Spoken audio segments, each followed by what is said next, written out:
Hello and good afternoon, and welcome to this Atlas webinar on the future of urban tourism. We'd like to thank everyone for joining us today. This special track organized by the Special Interest Group Urban Tourism should have some really interesting papers. And this is part of a series of webinars that we're hosting this week. Normally, this week of the year, Atlas, as the association, would hold its annual conference, and this year it was supposed to be in Prague, hosted by Ambis. Unfortunately, due to the COVID pandemic, we weren't able to hold the conference, and so we've organized this series of webinars instead. And so we really appreciate people taking time out of their busy schedules to join the various sessions that we're organizing. Atlas as an organization is almost 30 years old and is really about the collaboration and networking of tourism academics, researchers, and students. And we have chapters across the world, and we try and do activities that involve researchers, industry, students, practitioners, to make sure that tourism is successful. So without further ado, I want to hand over to the moderator of these events. I think, Melanie, you're moderating, I think. I am, along with Co-Cohens. Thank you very much, Tara, for this. And so I will disappear now. So thanks very much. Enjoy the session, and we hope to see you at Atlas events in the future. Thank you very much, and welcome to everybody who is watching this webinar, and welcome to this session on the future of urban tourism. This is organised by the Urban Tourism Special Interest Group, which is actually a new group in Atlas. But I've been involved in Atlas now for more than 20 years, actually, and before this, we did have a special interest group that focused on cities, but we were mainly looking at national capitals, and this was chaired by Professor Robert Maitland, who I am sure many of you have known and worked with over the years. And he asked me to take over this special interest group, and Co-Cohens very kindly agreed to co-chair this special interest group with me. And what we hope to do partly through this first webinar is to revive the interest in the special interest group, and we are recruiting new members. So there will be a special interest group registration form which will be available in YouTube if you would like to join us, and we'd love to have your ideas as well and opinions about the future direction of research, publications, and even advice that we might give cities as consultants, as I'm sure many of you are in an advisory role. We have a very interesting lineup of speakers for you today. I will pass over to my colleague just for a few moments, Co, who will tell you a little bit more about the programme and also about the speakers. So thank you, Co, and I will be back to talk to you in a short while about. Okay, hello everybody, my name is Co-Cohens, and I would like to talk you through the program of today. But first, a tiny bit of background and context.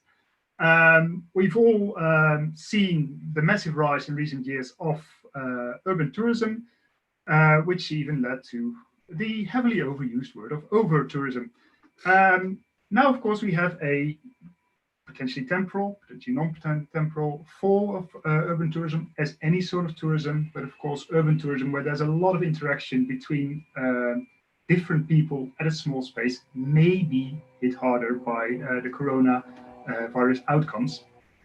And that brings us basically also to one of the things that we are interested in, of course, like what will the future bring for urban tourism? Will it be over tourism all over again? Will it be something else? Can we do things differently? And how can research contribute to this? If you have thoughts and ideas on that, please put it on the YouTube channel, ideas and thoughts. It'd be very interesting for us also during the presentations to see what you're going, and maybe you can have a discussion even amongst yourselves on the YouTube channel. I won't feel embarrassed if you do so, that if you find that more interesting than what I have to say. So please do that. It's nice. It's this interaction that we really want to engage with more and more. However, we do have some speakers.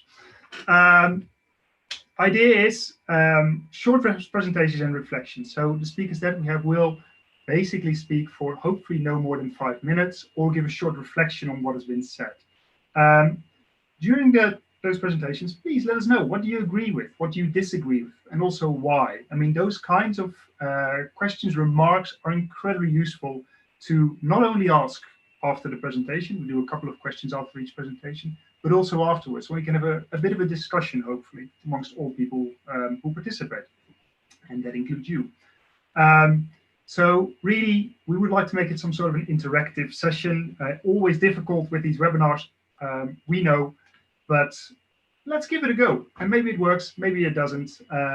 But if you interact, we read everything, and we will try to basically also engage with you. On to the speakers now. We have the well-esteemed Claudia Milano, Melanie Smith, the slightly less esteemed myself, Adam Eldridge, and Paolo Russo. And we'll all give a short discussion on how some issues that we see as relevant and some things that are close to basically our research hearts. I hope you will enjoy them. First speaker, Claudia Milano. He's a researcher and lecturer at the School of Tourism and Hospitality and the Autonomous University of Barcelona. He has quite some more titles, but those are the small ones. And one of the authors, of course, of the book Over Tourism, Excesses, Discontents, and Measures in Travel and Tourism. And also just done a lot of research in recent times and really, very engaging minds. Cannot say kind words enough about him. So let's just start with Claudio. I'm going to stop my screen sharing so he can share his screen and enjoy the show. Thank you very much, Co, for the presentation. Thank you, Melanie and Co, actually, for moderating this section, and to Atlas for giving us the opportunity to open up the debate on the future of urban tourism. In 5 minutes, I will try to briefly talk about something that we have been researching and mostly in Southern European cities, and what we have called the touristification of social movement agenda. And what we have seen in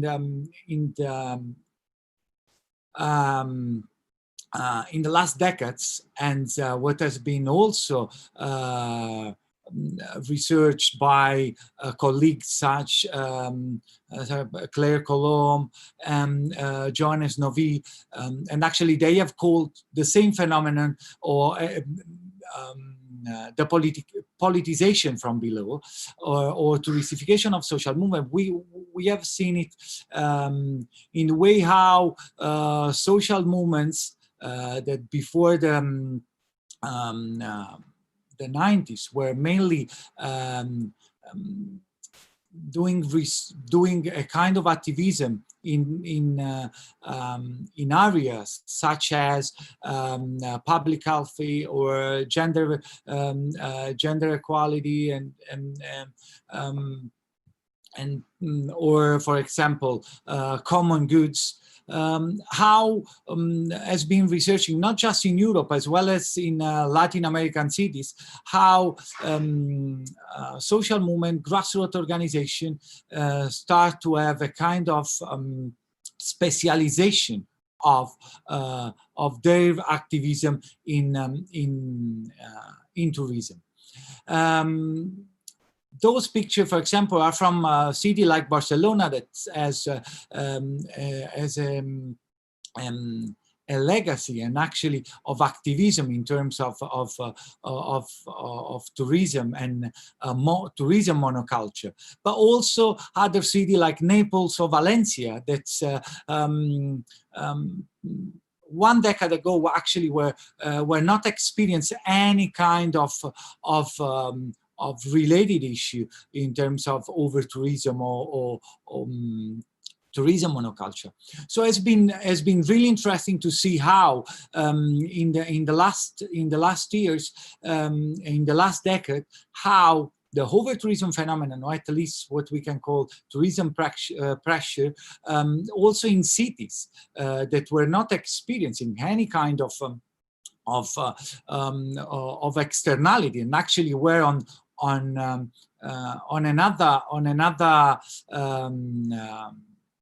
the other side of tourism development. They were actually heading to promote much more those second cities and those tourist destinations that were on the edge of the geopolitical map of tourist destination. They start actually to register a kind of tourism activism, or a touristification of social movement and grassroots organization agenda. So this politicization from below, how Claire Colombe and Jonas Novi would probably call, has been actually officialized in a way in 2015 with this with the CEST movement. The CEST movement has been a movement that led different kind of social unrest and in different cities, mainly in the Southern European countries, Portugal, Spain, Italy, France, Malta. But now we have seen how in different countries, for example, in Italy, the network has grown a lot in the last years. Actually, those cities that you can see now were the first 14 cities that start the CEST movement in 2015. But now the movement is much, and the network is has grown a lot. So which were actually, which could be, and how can we think to how can we look at future of urban tourism in this sense? And in terms of urban tourism, and this is something that with Co we have discussed a lot, but how Airbnb after the 2008 come up on the tourist industry as one of the biggest company. But before the 2008, we didn't even know actually an opportunity of having an alternative to the hotel sector. And what about how urban tourism will reinvent itself after the pandemic and this emergency that we are experiencing right now? There are some topic on the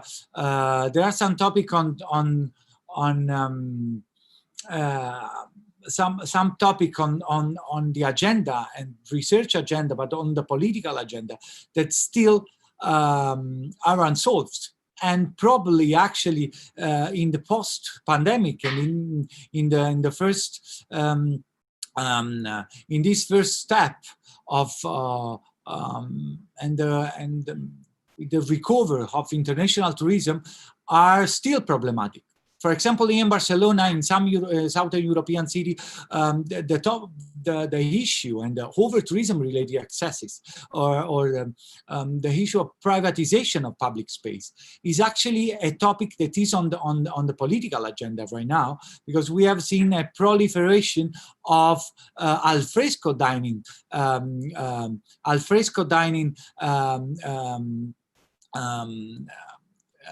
license, and let's see how with tourism mobility in the next future, how we will be this kind of debate. Because here in Barcelona, for example, and the CEST network in the Southern European country, the privatization of public space was one of the debate and critical debate we had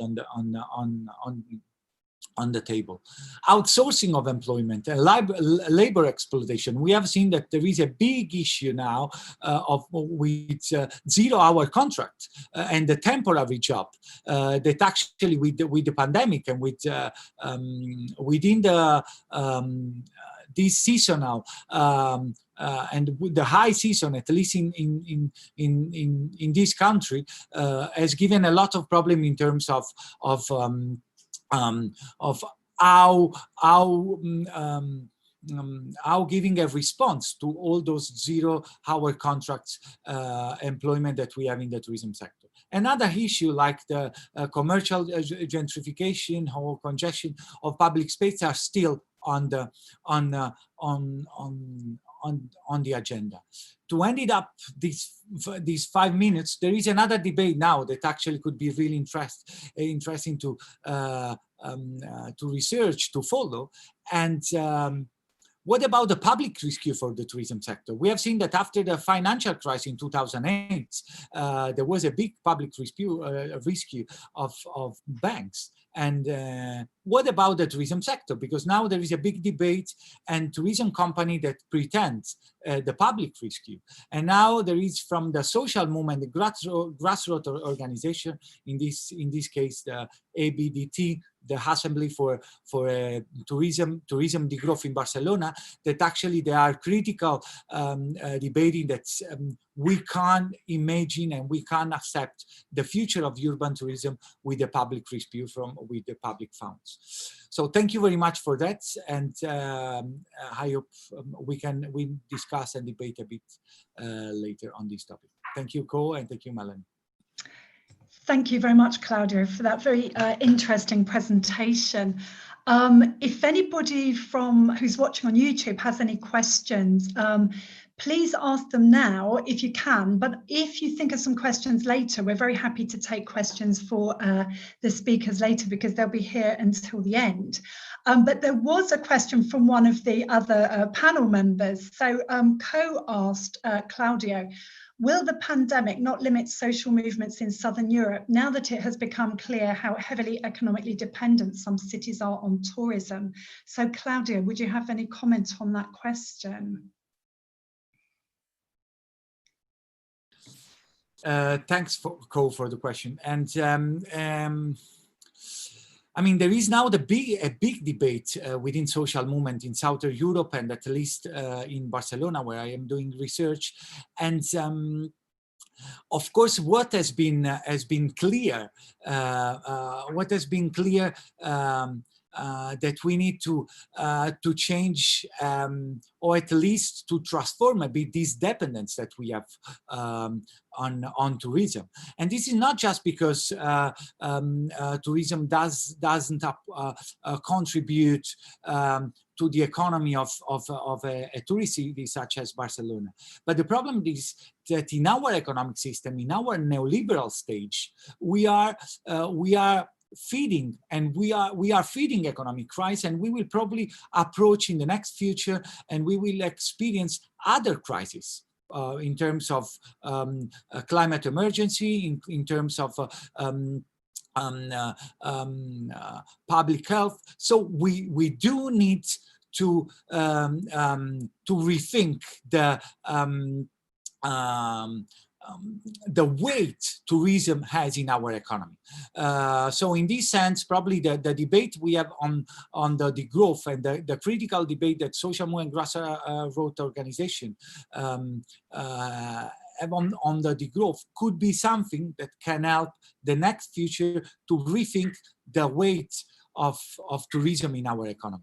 So on one hand, I don't think it's will be less critical, the position of social movement and grassroots organization. And on the other hand, actually, they are reinforcing also the problem that I said about the privatization of public space and the license that have been given to the food and beverage sector will probably reinforce the critical debate of social movement and grassroots organization into the cities. Thank you very much for that full answer. At the moment, there are no other questions in the YouTube, so I guess I will pass over to Ko just for the next 5 or 10 minutes as I give my own presentation. So thank you. I guess, yeah, I need to share my slides with you, so probably we have to lose the biography of myself. Thank you. So I'm going to talk about something slightly different here, which is going to be more about the top-down politics of city tourism. And obviously we heard here about the politicization from below. What I'd like to talk about now is actually more like the top-down issues that come from post-socialist cities. So in a moment, I'm just going to share my slides on this subject. Now, the reason I chose this subject is because I've been living in Central and Eastern Europe now for 15 years, and I've been living in the city of Budapest.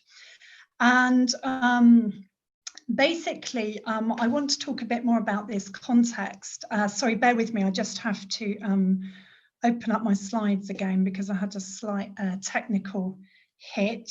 Right, hopefully you can you see these now? Apologies for this.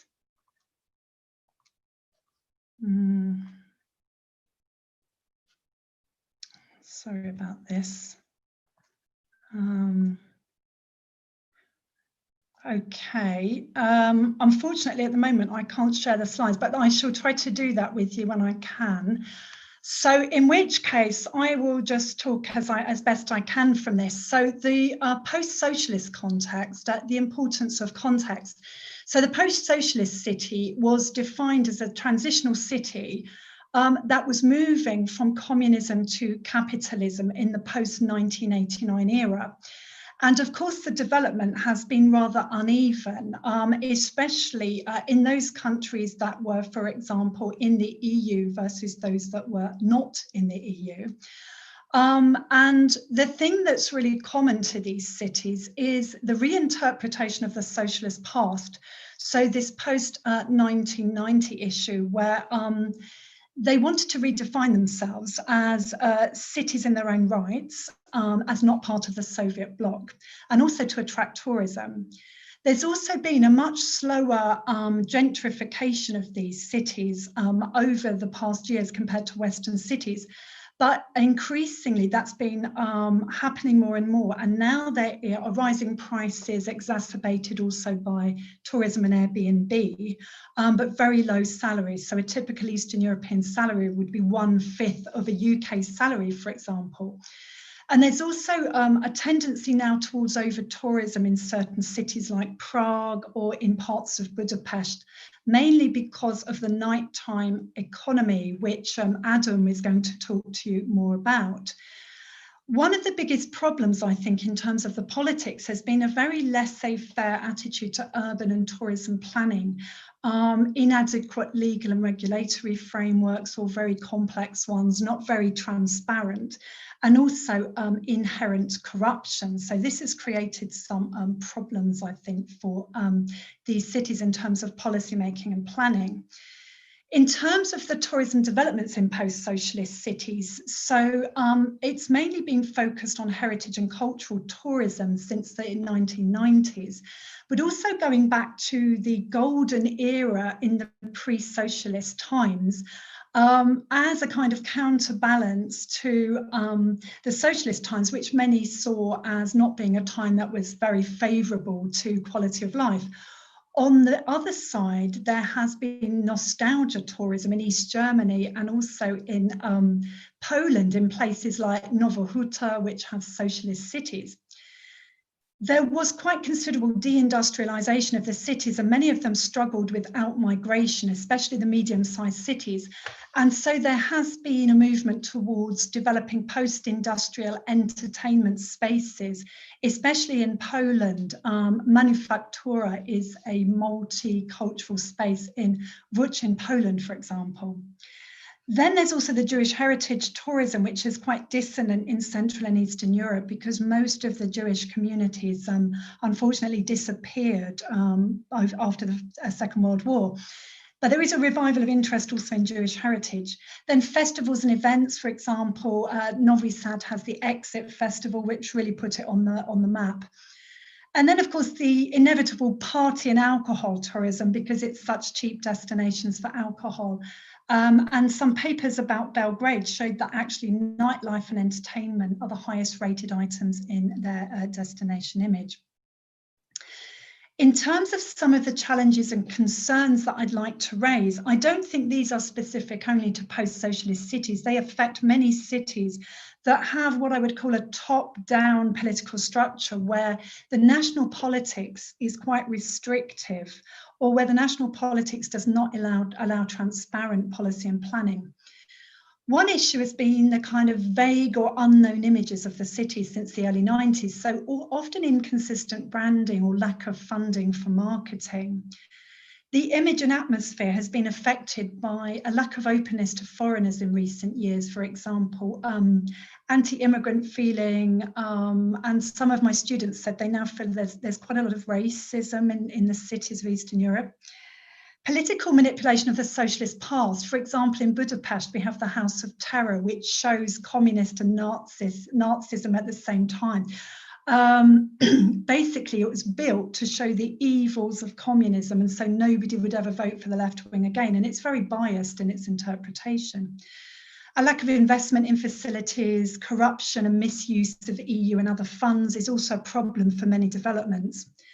And then this inadequate urban policy and planning, which has been noted in Prague and also by ourselves in Budapest. Issues around regulating nighttime activities seems to be very similar to other cities also in Western Europe. But sometimes it's difficult because you have a conflict between, for example, those who would like to close the bars early and those who have a vested interest. Often this also includes government who are working with entrepreneurs. There is variously over-tourism or under-tourism, which of course has been affected by COVID, but some cities are over-visited, some are under-visited, to get that balance back. Overall, I would say about this region and about these cities in the region, that politics is not really conducive to structured, consistent and transparent policy and planning for tourism. When I write papers about my research in this region, people always say, well, the reviewers say, why don't you say more about policy and planning? Why don't you say more about the role of the government? It's really hard to research, and it's really not easy to gather this information because it doesn't really exist. I also feel it fails to address local resident quality of life issues, the kinds of things that Claudio talked about. So my main question here for you would be really about how do we research and advise cities struggling within and against national political structures that are top down? Okay, so apologies for the slides. I will make those available to you somehow online. Thank you for listening. Well, thank you, Melanie. Very interesting, in spite of the lack of slides, but it was very clear. So yeah, not a problem at all, I'd say. We had one question, which we may actually also get back to afterwards, because I think different speakers may have different perspectives on this. But a question, seeing out, how do the speakers, in this case, that's of course you, see mobility issues with regards to these urban destinations, and also deals with public transportation. And well, I know from experience, public transportation, for example, in some certain Eastern European destinations are actually very good. But of course, with COVID, that may become an issue. Do you have a perspective on that? On the transport issue, yeah, I mean, it's interesting in a country like Hungary, where I live, because we have 7 land borders. So many people actually do come for cross-border tourism. So this kind of public transport issue, especially by train or bus, is going to become quite significant. Yeah, I mean, in the COVID-19 situation, of course, I mean, here there's been restrictions on people using it without masks. But of course, if people can't fly, it's pretty easy to access these cities from the regions. The question is whether it's the most desirable solution at the moment when we're worried about COVID-19. But in terms of transport infrastructure, I'd say it's got a lot better in Central and Eastern Europe in recent years, especially, for example, from Austria, for example, or to go from Hungary to Serbia. There's a new high-speed train, I think, that goes from Budapest to Belgrade, for example. So interregional travel is certainly being facilitated. But in the COVID situation, I'm not entirely sure how we manage this safely, but it's certainly possible. Well, thank you. We may get back to this at a later point, because I'm certain that others will have good opinions on it. On that account, I'll thank you very much. Thank you. And very interesting, as I already mentioned. This feels very bit ridiculous, really, because I'm now going to basically show a slide with myself on top of it. But anyway, my name is Co Coens. I am Professor of New Urban Tourism at In Holland University and also affiliated with Breda University of Applied Sciences and University of Johannesburg. And written some reports, do some projects, etc. And basically, I have very few slides, so it's more of a chat as well, but I have some slides and they should work inside this presentation. Yes. Well, urban tourism is complicated, and basically what I'm doing is I'm talking on the basis of my experiences in doing quite a bit of consultancy work also throughout European cities. So it's largely European based, aware that there's also a lot of things going on besides Europe, beyond Europe. But I'm actually, from the work that I've done there, I can see very similar issues. What I find fascinating when I look at tourism in the destinations that I've been is that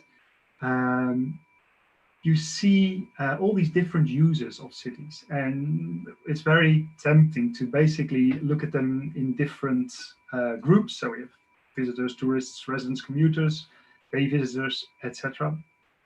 And you look at like, okay, what do these groups do? When you look at the whole over-tourism debate, an issue that you often see is that the main problems arise when these different users of cities collide or start fighting is a hard word, but starts using the same space, and you can see a space change. So the space changes from mainly residential or mainly local usage to a visitor usage. And that's often at tourism hotspots.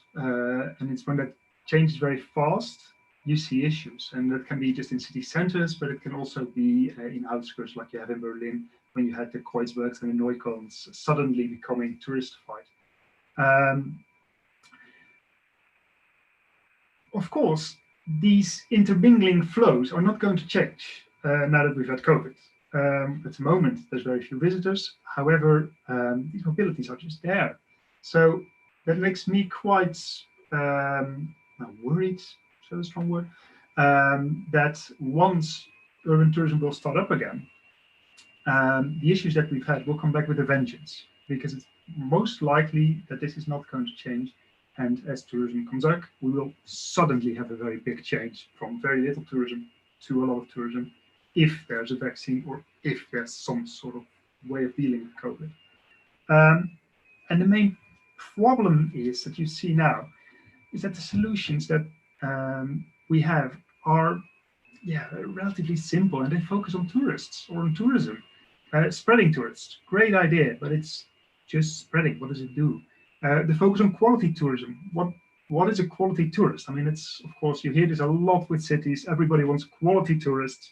However, you even see in a city that has predominantly quality tourists like Bruges, who are doing very well in managing their tourism flows, but they also have to be very aware of over-tourism. So a focus on quality tourists in itself, what does that do? And yet, of course, there's also that we need to stop people from coming. Okay, yeah, that's great, but how are you going to do it in an open system? I'm not saying it's impossible, but how? And the issue, I think, is that we limit ourselves so often to the single sector or the hospitality industry, the visitor economy. And what we need is a systemic solution. I mean, tourism is a systemic issue. It's basically, it's within the system, it's there.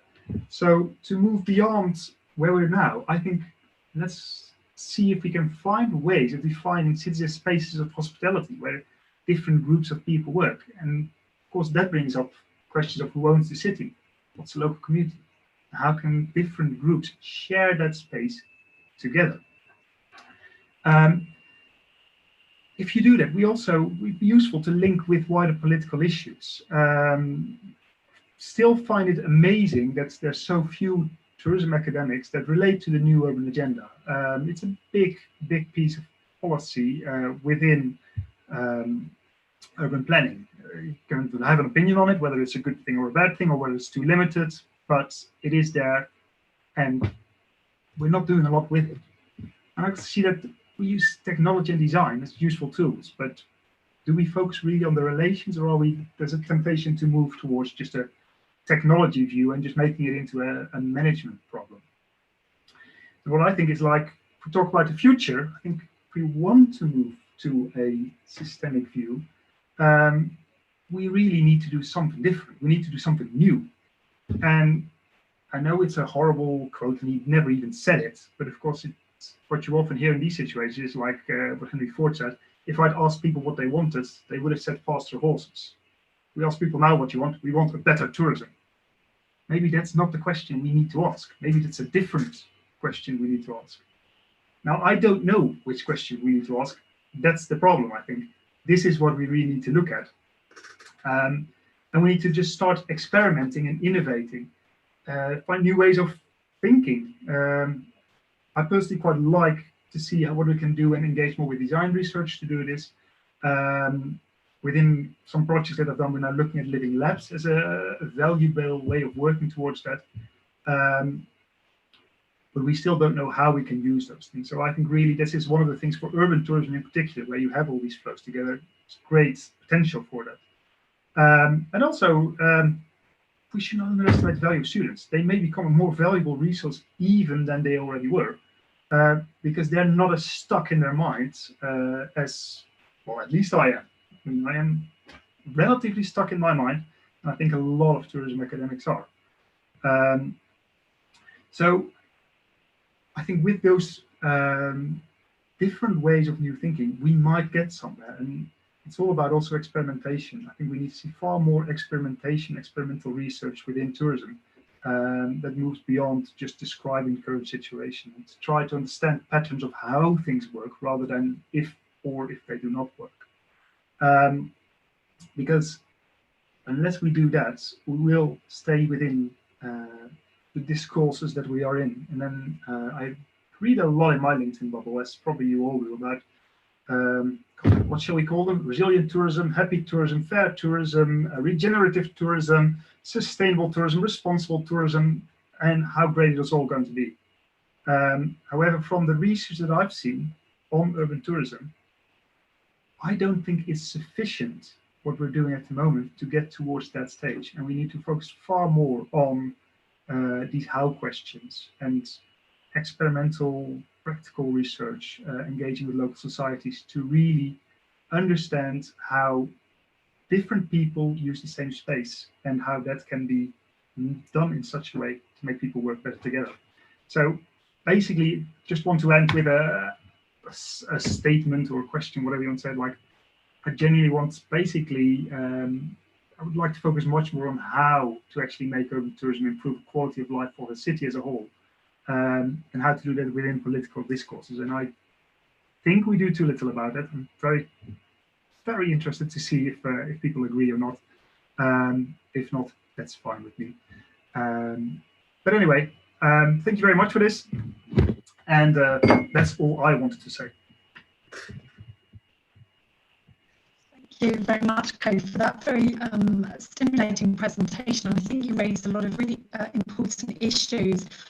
We had one general question, which I'll come back to in a minute. I would just like to pick up on your point about quality tourists, because I've been asking myself the same question, because we start to talk now about, oh, well, in the post-COVID environment, we'll now attract quality tourists. Now, I used to, I did a lot of work on cultural tourism, and we always assumed that cultural tourists were quality tourists and party tourists were sort of less quality tourists. And then, of course, we did our own research and found out that the majority of the tourists coming to Budapest tend to be fairly young, and they're really interested in culture and heritage, and they visit all the sites. But then in the evening, they become tourists within the nighttime culture, and then they become less desirable because they get noisier as the night goes on. And actually, we're not talking about two separate groups. As you said, we're not just talking about tourists or residents, or quality tourists and non-quality tourists. The question is, do we come back to a numbers game? Is it all about, if we had small numbers, it would be okay? Or is it about their behavior? If they behave well and are not too noisy. So how do we, what do you think about this? Well, I think for me personally, let's stop focusing on those tourists. Let's start looking at behavioral things because it's not just tourists who are annoying when they're drunk. Sure. I have a very pleasant drink, so I'm not annoying at all when I'm drunk. But other people I know who live in places can be very annoying there too. So if that's the kind of behavior you do not like, okay, it's not just tourism.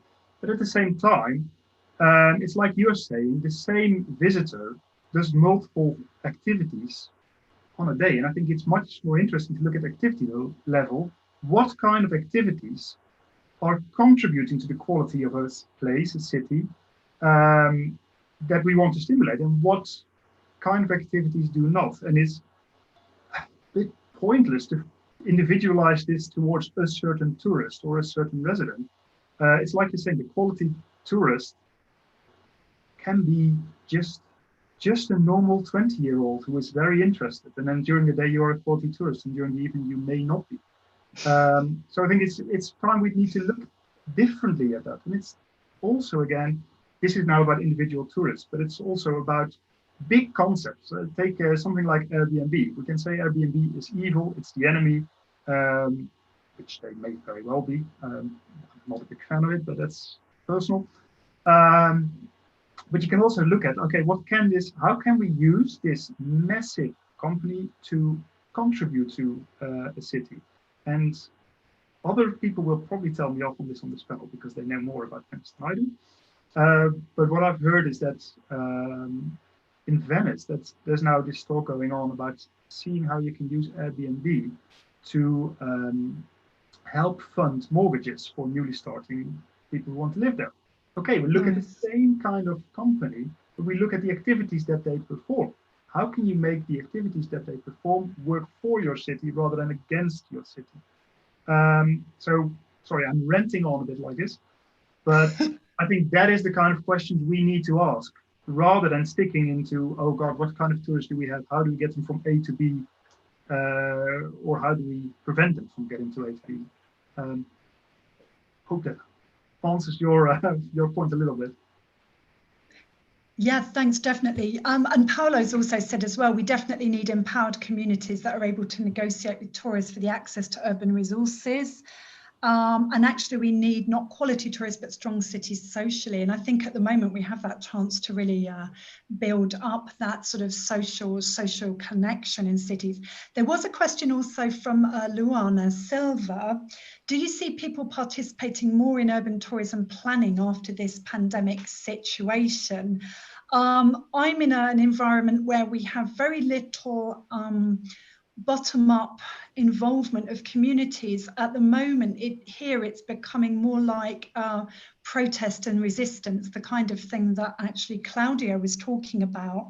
And it's more like in the form of sort of public demonstrations against situations.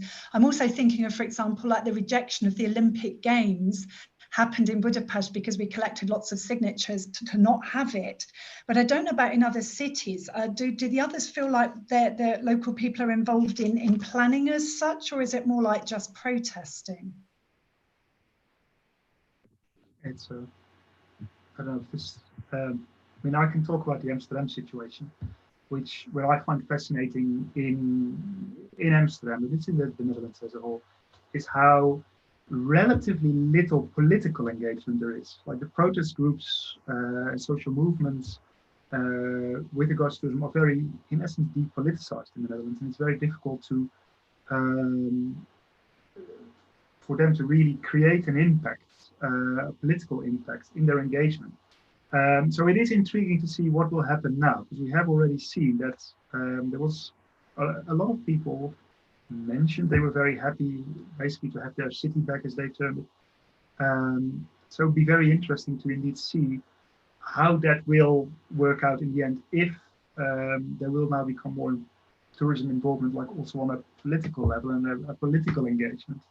I think like it's in the Netherlands, at least, the situation, the political momentum of people has been much less than in Southern Europe and maybe even Eastern Europe. I don't know. Okay, thank you very much, Co. At the moment, there are no more questions, but I think what we started talking about here connects very well to the next presenter, who will be Adam Eldridge. And we started to talk about nighttime culture and tourist behaviour, but I think he'll give us his take on this issue, which I think is a really important one, especially in a pre-COVID over-tourism situation. So thank you very much, Adam. I'm going to pass over to you now, and I will let you know if any.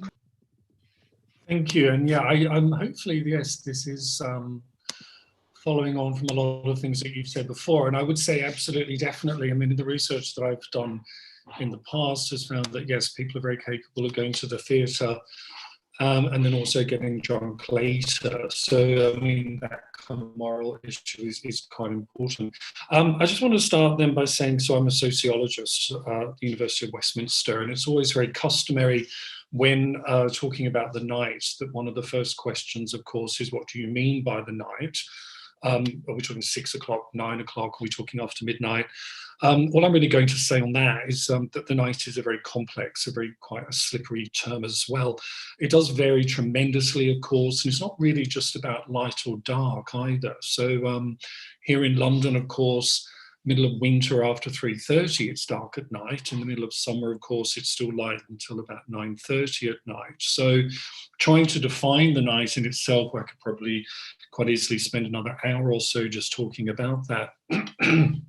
Likewise, a lot of research that's been written from places such as Iran, South Africa, Thailand, Spain, Japan, just as some examples, indicate, of course, that the night is also very, very culturally specific, and the ways that the night is understood, of course, and also does feed into the different types of practices, the different types of activities that therefore occur after dark. And this is an interesting tourism question, though, of course, because my understanding of the night might be quite different to somewhere else that I'm going to. So I will start then by saying that tourism and the night are, of course, very, very, very much connected, whether that's attending theatres or casinos, whether it's staying in hotels overnight, airports, train stations, harbours, of course, are all very much tourist spaces, which are, of course, typically open, often open 24 hours as well. And then, of course, there's a whole sort of other range of night spaces, such as pilgrimage sites. So Mashhad in Iran, Lourdes, for example, in France, are, of course, very much spaces for pilgrims, if you want to make a connection there between pilgrimage and tourism. But both cities very much operate and offer quite a lot to do at night. Now, I do want to say that I don't ascribe to this belief that the night is all about leisure or fun or transgression. There's far too much work happening at night, and there's also far too many forms of exclusion that are happening at night as well. But it does remain, that narrative is, of course, very, very crucial to the night, that notion of it being fun, that notion of leisure, and of course that intersects very much as well with some common sense discourses about the night as well, and about tourism. So there's definitely an overlap there. So when referring to tourism at night, there is two different ways of thinking about this. The first refers more to what we've seen as a kind of expansion of ordinary daytime tourist activities moving slowly into the night. So in London, for example, recently, we've seen museums opening up at night and having sleepovers. We've also seen London Zoo opens up at night so that people can see nocturnal animals and marsupials, for example. We're seeing a lot more opening up of galleries and other tourist spots, which are otherwise already open during the day. So this is really about tourism in the night in terms of experiences and venues which are already very much articulated with tourism during the day, simply extending their hours. The other type of tourism at night, though, which is quite different, is where the night in itself is, of course, absolutely central and absolutely crucial to the atmosphere and to the experience. And I'm thinking of here of obvious examples like nightclubs, bars, theatres, but also other things as well, like ghost tours, light and firework festivals, course, sex and erotic activities as well. I haven't done any research myself on stargazing or going up to see the northern lights, but of course that is also another aspect where the night in itself is very much the feature, is very much crucial to the tourist experience. And of course, there's things like Halloween and Mardi Gras as well. Now, what's happened, and I think picking up a lot of what's been said earlier, is that what's happened in recent years, of course, particularly intersecting with concerns about over-tourism, is the way that tourism is very much linked to gentrification in some cases, which in itself is very much linked to nighttime activities as well. And I'm thinking particularly here about bars, about terrace restaurants that we've heard referring to earlier, cafes and the like. And there has been quite a lot of literature published about this, about the connections between tourism, gentrification and nighttime activities in cities such as Barcelona, Berlin, Lisbon, Amsterdam, and of course Budapest. Goodley Holt and Melanie Smith have written about this before as well. So, and of course, what's also been happening recently is that cities very much use their nighttime activities as part of their branding and marketing strategy. So I always say it's quite interesting if you go onto Google and type in cities, and when you look at the images, a lot of the images are actually cities at night. So cities at night are very much part of a branding strategy. So a very good example, of course, is the Sydney New Year's Eve fireworks, which, while very important for the local residents, are of course also a really, really crucial and important advert for cities, for Sydney, as we're sitting here in London in the middle of winter on New Year's Eve, all cold.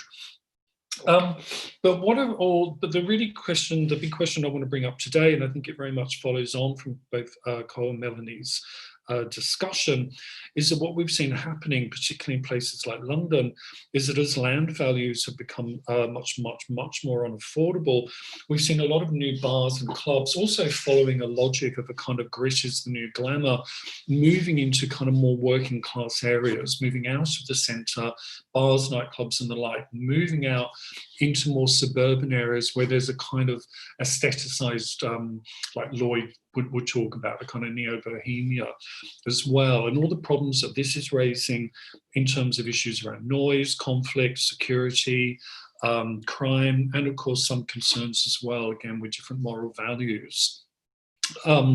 Work around British tourists is of course quite notorious for this in terms of places like Amsterdam and Madrid. But the question that I really want to raise for today, though, is in thinking about this, of course, I mean, urban tourism has been really, really important in trying to dismantle that host-guest or resident tourist binary, from Robert Maitland's work onwards. But I find at night that's not necessarily always the case. So whilst urban tourist scholars have very much questioned and used this notion of conviviality to think about that distinction between the host guest or the resident tourist, at night though that does seem to become slightly more different. So whether it's about tourists in my favourite bar, or whether it's about the noisy tourists downstairs, or tourists who are doing, again, that kind of wrong type of tourism, and again, the moralising arguments that get made about bachelor and hen parties, that in some ways that tourist-resident binary seems to become more pronounced in the night. And that's something which I think is quite important there.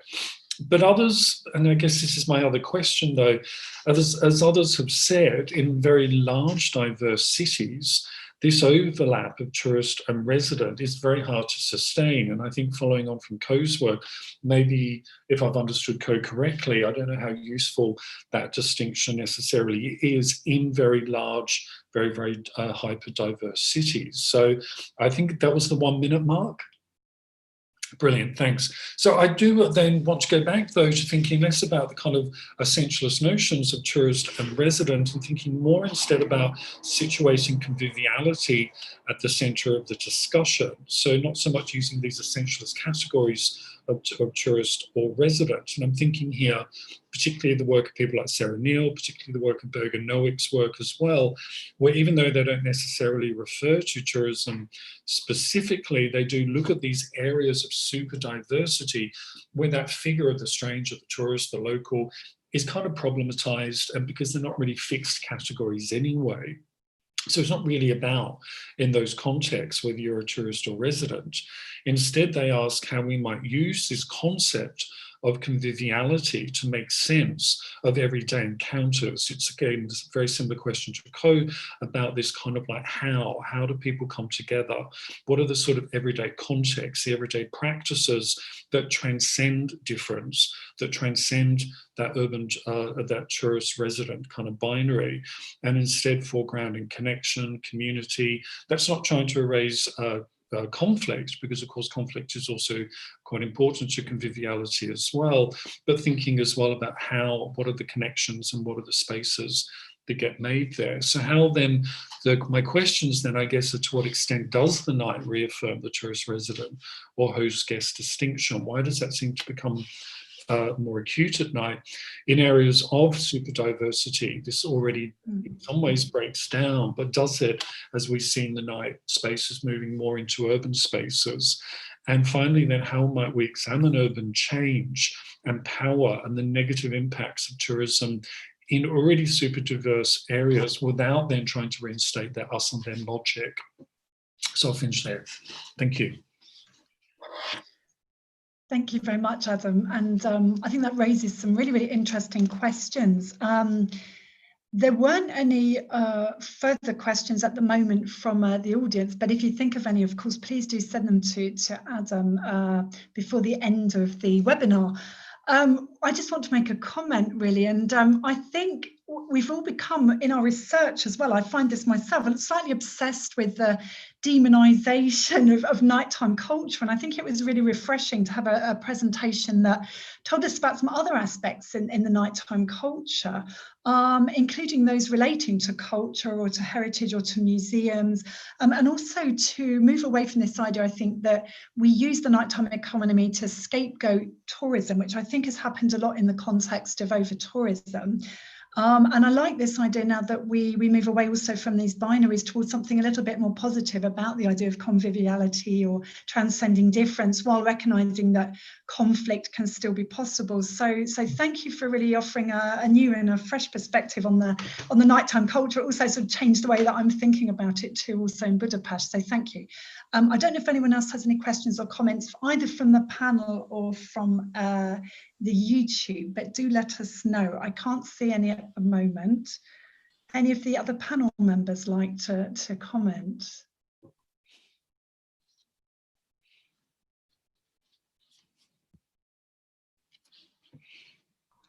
Okay, it seems not. Okay, thank you very much, Adam. That's fantastic. We might return to the nighttime economy in a short while, or at least in the context of our summary.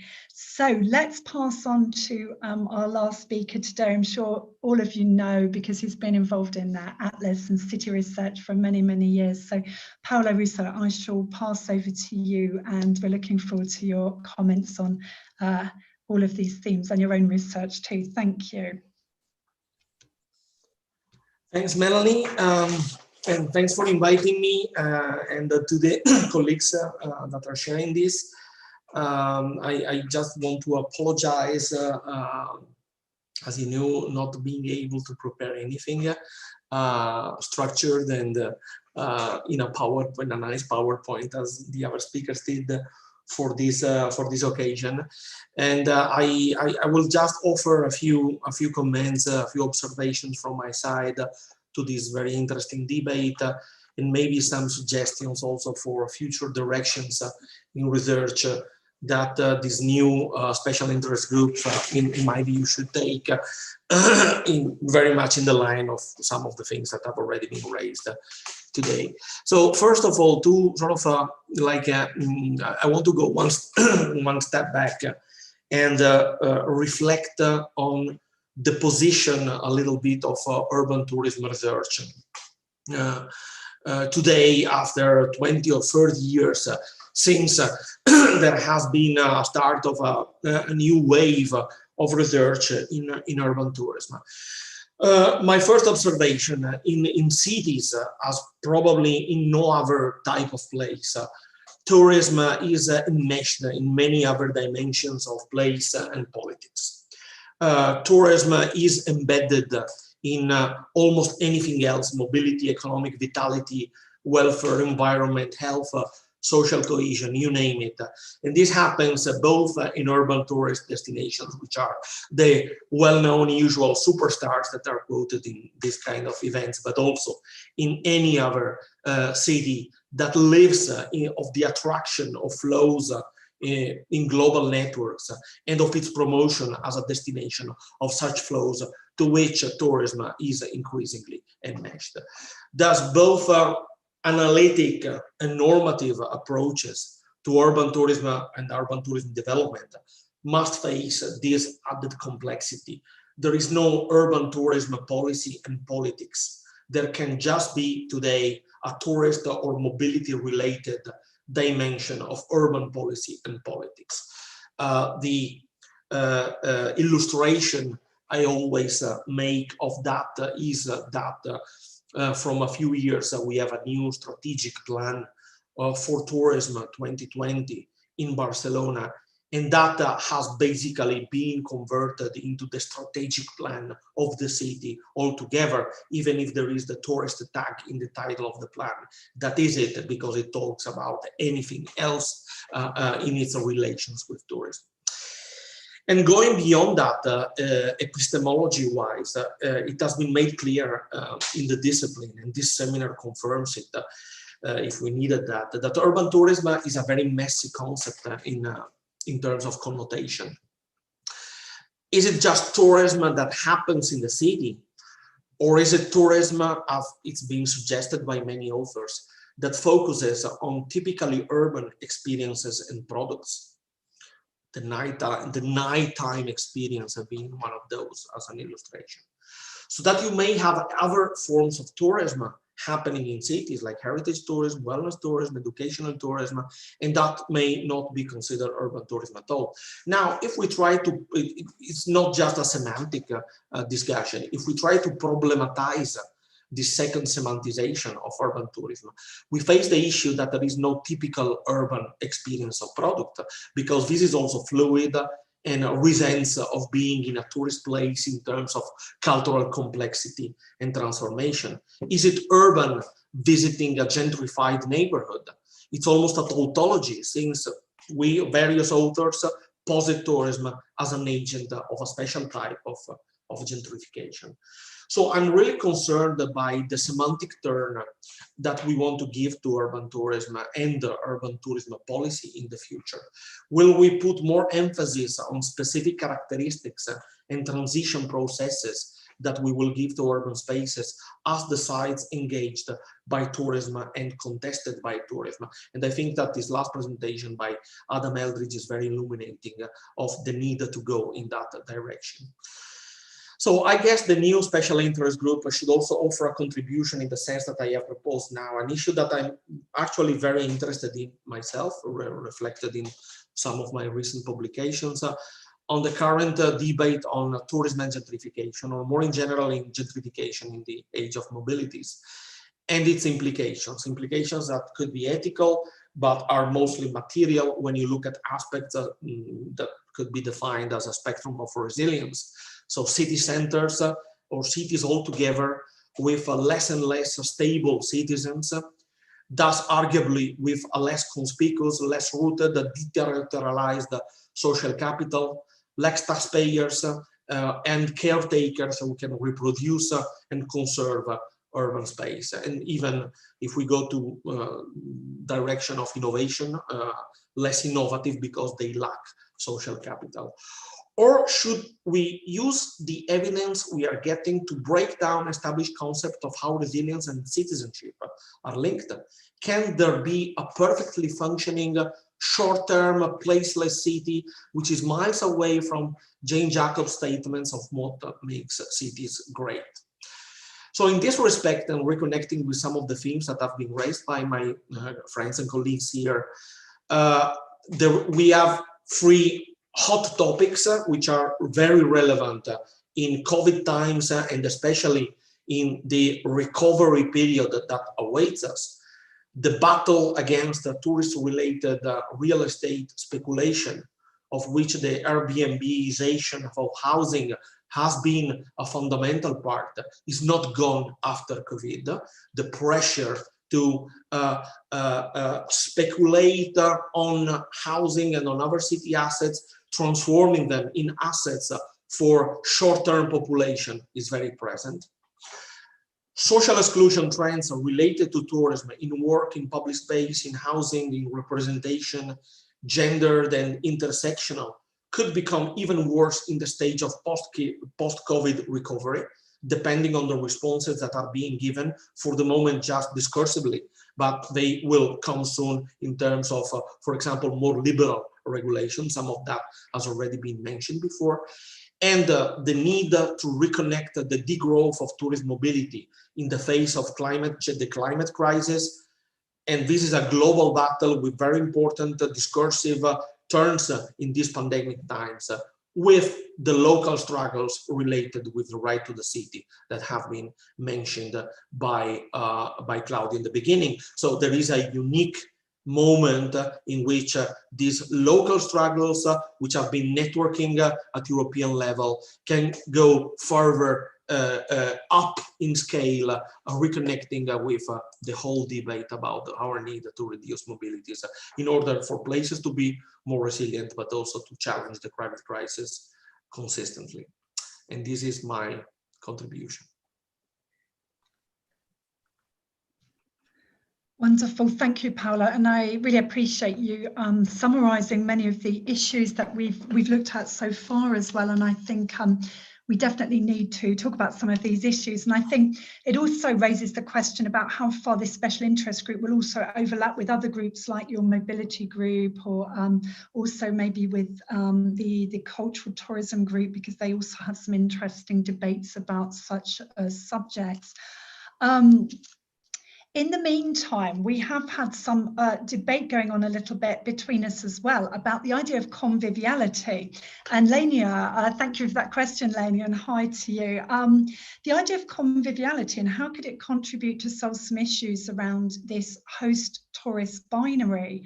And I think Adam had interesting definition of conviviality and the idea of atmosphere and feeling welcome and comfortable. And I definitely have been thinking about this issue in a way because some of our research in Budapest recently, the findings that we had was that atmosphere was the most important experience dimension of a tourist experience. So it wasn't drinking and it wasn't culture, it was atmosphere. And then we had a terrible job with this quantitative research in trying to define what atmosphere meant.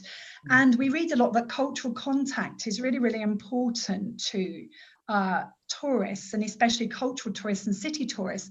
And obviously in the post-COVID environment, it's going to be very difficult because we have to socially distance, and we're going to be even more wary of foreigners, I think, because at the moment, Hungary, for example, closed its borders to foreigners, giving the impression that the COVID came from outside, whereas we know that, okay, it did originally, but that's not the only issue. And I think sometimes these kind of anti-immigration feelings that I mentioned in the context of post-socialist cities also extend to the feelings that tourists have, that this is not a hospitable place, or this is not a place where I'm welcome. And then linking this also to the idea of moving out to the suburbs to have your tourism experiences, to neighbourhoods, as Paolo said, you know, is it really city tourism anymore, or is it encroachment onto everyday life, which is one of the problems of this new urban tourism? So I don't know about trying to resolve conflict through conviviality. I certainly think that the research we've done on quality of life in cities shows that if you have good quality tourism development in terms of the infrastructure and those kinds of things, the local residents are usually a bit happier as well, for example, and they tend to be more positive hosts. And all of this goes back to life cycle models and doxy and all. But I think there are issues around the sort of stage of development, the nature of the interactions, the intensity of it, where it takes place, whether it's natural or artificial. So I think there are really interesting debates around conviviality. Adam, please to comment if you have any.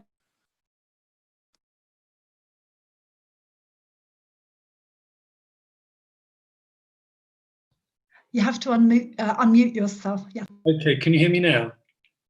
Yeah, I mean, I think that it's important with, I mean, when I think of conviviality, again, going back to some of early Robert Maitland's work, where he talks about that precisely, that tourists have that sort of sense of liking convivial, welcome spaces. But I guess I'm trying to think about it more in the sense of how do we live convivially? How do we live in ways that, you know, this is a really important question. So it's not about we must put conviviality here to resolve these problems, because I don't think they do. And conviviality doesn't necessarily mean an erasure of tension either. It's more of a question of how do we live convivially? How do we basically get along, particularly in these very, very large, super diverse cities, where that question of who's a resident, who's a local, starts to become a little bit complicated anyway. So it's simply a question of, I guess, another way of thinking of it is how do we live convivially? How do we basically manage the extraordinary diversity of claims, the extraordinary diversity of tensions, but also the diversity of activities? And I think it's precisely Ko's point. How do we do that well? How do we do that without relying on that kind of sense of who's welcome and who's not, or who's local and who's not? Because I think trying to start from that is starting from a position of who's local or who's not local, who's a resident or who's a tourist, in very, very, very diverse cities is very, very difficult to start from that position. Does that sort of answer it? I'm hoping, Ko, you might take over, because I think I was asking the same question as you. I'm not sure. Maybe yeah. God, can I take over? I think it's already a very good answer. I mean, one thing that I find interesting on this debate is when we talk about conviviality, it's a great concept in theory. However, it's so easily to misinterpret in different ways. Taking it away from tourism and more into the migration debate, the Netherlands prides itself on being a fairly convivial country, and has tried to make up a reputation of itself as being quite open and convivial to others. Whereas what we've seen in the last 10, 15 years is that was more or less a farce. That was basically a facade, which is basically just ignoring rather than conviviality. And so don't cause problems, we don't cause you problems. They are very, very closely aligned, those concepts, but they're, of course, the outcome is very different. So it's actually, I think, much better within to create proper conviviality, whatever that may be. Whatever that might be, in ways as well that doesn't erase power, and doesn't erase issues of access, and doesn't become just this liberal facade that tries to sort of pretend that these things aren't there, or that there's not still positions of power associated with being a tourist, when it is being is fundamentally changing. Yes, that becomes a question. Again, it's just how do we live together in that sense, where it's not used as some sort of marketing brand. God no, that would be awful. But yeah, and it's basically what I find interesting is conflict has a place there. Conflict is in essence good for conviviality, because it basically makes very clear on where people stand and how they stand. A problem within the tourism context, as I see it, is that there's very different ways of expressing conflict, and within tourism that can cause problems because it's such a diverse. There are such diverse activities with diverse actors. So that's a very thing that needs to be managed in a way. But how does one manage that? I think that is one of the issues when we talk about conviviality. It's what can you do to mitigate the negativities about it, whilst their conflict is good. Yes, and I think Paolo's point here is really important also for the audience, where he said it's easy to be convivial when you have 100 visitors and 100 residents, but it's a bit harder, for example, if you've got 100,000 and 100,000 and they're all different and fluid. And I think that's exactly right. The diversity, especially in very large cities, can be really complex. We also had a question that goes back, I think, to some of the earlier discussions about dependence on tourism, and this is from Matthias. So we all agree that it's bad to be over-dependent on anything, including tourism, but tourism dependence appeared for a reason. Where, how, or can we should change towards less tourism dependence? So where do we go in terms of that? I know, Paolo, you talked about having stronger communities, and that you also highlighted that economic issues or material issues are fundamental to this question of gentrification. I don't know, do you have any comments on this sort of dependency issue? The question of the lock-ins in the trajectory, the evolutionary trajectory that makes a place dependent on tourism is a fascinating topic. It harks back a question of policy entrenchments and how is the power distributed in the ecosystem of destinations. What are the agencies that are pushing certain agendas? Another nice example from Barcelona, which is really one of the big laboratories of all the mess about tourism, is that Barcelona should not be a place dependent on tourism. Actually, tourism makes for the 12% of the GNP, but in public discourse, it is. When tourism falls, it is seen like a tragedy, Chernobyl. I mean, Barcelona is not the same. All the jobs for the unskilled are wiped away in 2 months. So it actually, let's say that the real dimension of tourism and the issue of dependence goes much beyond the quantitative figures that should support that statement. And discursively, the fact that we are so much tying the city continuously to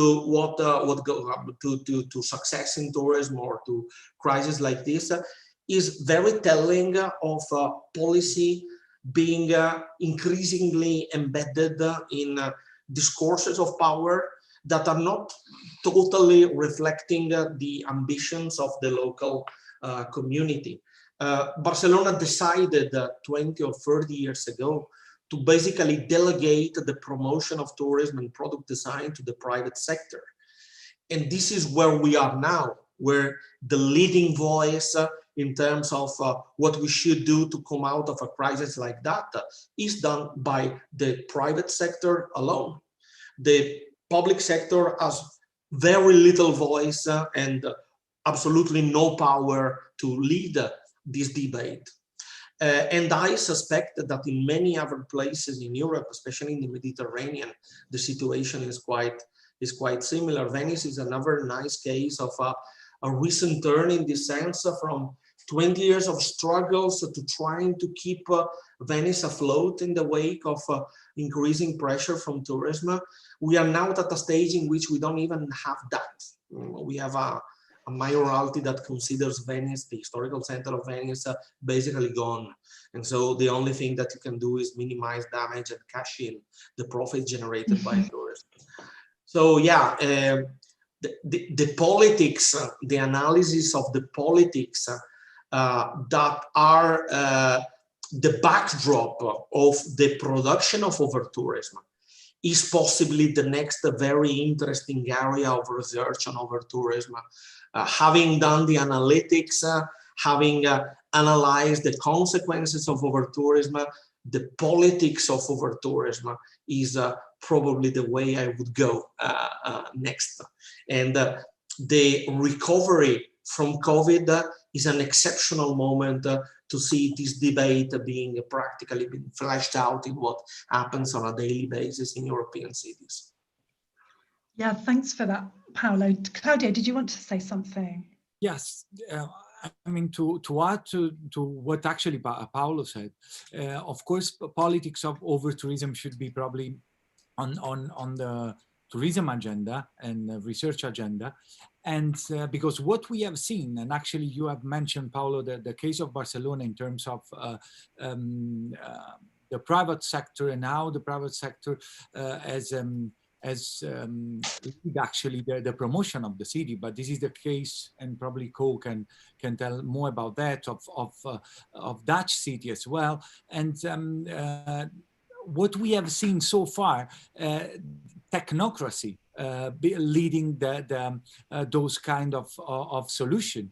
And all the idea of smart solution, technocracy, and strategies such as deseasonalization, diversification, decongestion have been mainly a neoliberal strategy to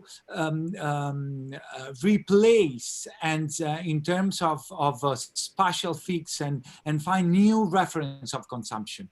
So we have a lot of research of our colleagues. I remember a couple of probably 1 year ago that Dimitri Ioannidis was publishing a research on Utrecht and second cities, and those strategies have been mainly technical strategy to replace the tourism capital in the frame of capital accumulation by dispossession.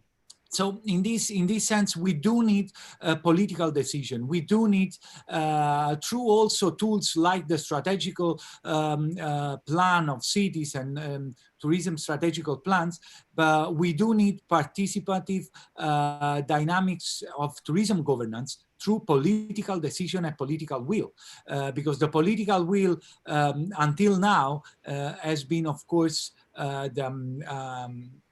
based on tourism growth and based on measuring the successful model in terms of quantitative, quantitative indicators. We have never measured the successful tourism model through qualitative indicator. So I do agree with Paolo that we do need to approach and put on our research agenda the politics of over-tourism. And at least in the European context, we have several case studies that can give us and open the debate on this sense.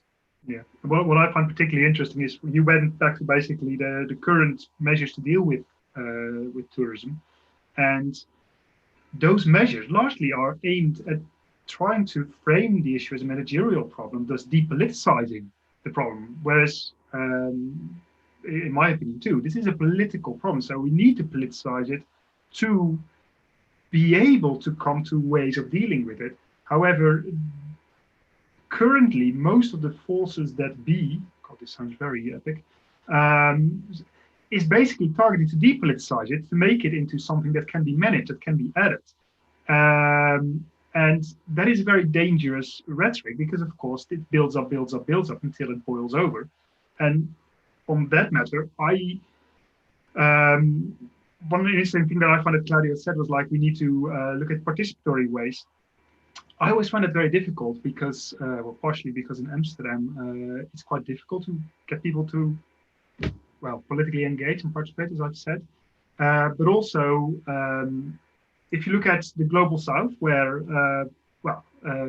the dominance of the private sector has been going on for much longer than here in basically Western Europe.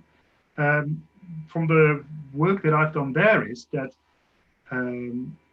there's so much struggle, basically just to survive, just to get on with your life. If you're working in tourism, there's not a chance in hell that you are going to engage with the politics of it. First of all, it's dangerous because you might basically be the person who lose out.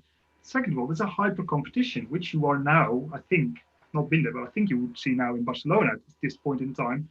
And that hyper competition is permanent in certain places in the global south, which just means that participation becomes, on an individual level, counterproductive, because if you're the one kicking up fuss, then basically that is hindering your possibilities to engage with the tourism industry if it does not align with the interest.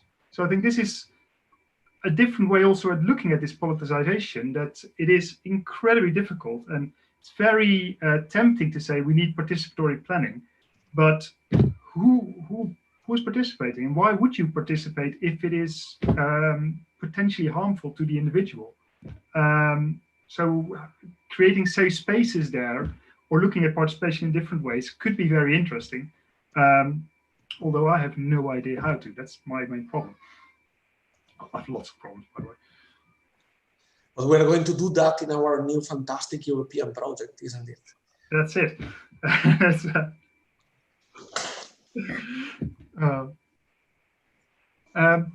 See, I'm just okay.